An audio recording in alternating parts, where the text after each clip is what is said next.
Samantala, kasado ng aprubahan ng Asian Development Bank o ADB ang $400 million loan para sa Pilipinas ngayong taon. Gagamitin ang naturang pondo para sa mga inisyatiba at programa sa ilalim ng National Adaptation Plan. Ang mga pinakahuling ulat mula sa 46th ASEAN Summit, ibabalita live ni Let Narciso. Let?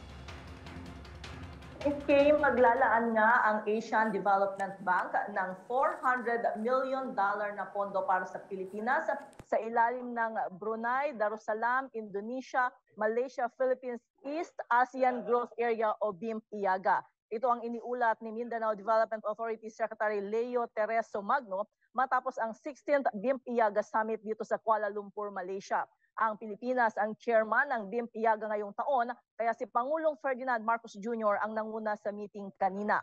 Ayon sa ADB, ang $400 million loan na kasadong aprubahan ngayong taon ay para sa pagpapalakas ng marine ecosystems at suporta sa blue economy sa ilalim ng National Adaptation Plan. Ipinaliwanag naman ni Magno na nakasentro ang BIM-IAGA sa pagpapaunlad ng underdeveloped or remote areas. Para kay Secretary Magno, malaking bentahe ang BIM-IAGA sa Mindanao at nakita na rin naman ang pakinabang dito ng rehiyon.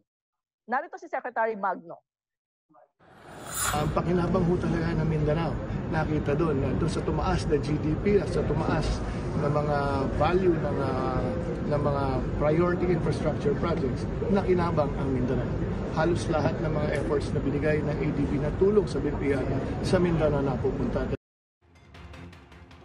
Samantala, kanina ay nakibahagi rin si Pangulong Marcos sa Second ASEAN Gulf Cooperation Council Summit na dinaluhan ng mga leader ng Gulf countries. Mula sa Kuala Lumpur, Malaysia, para sa MBC Network News, ito si Let Narciso, una sa Pilipinas, una sa Pilipino.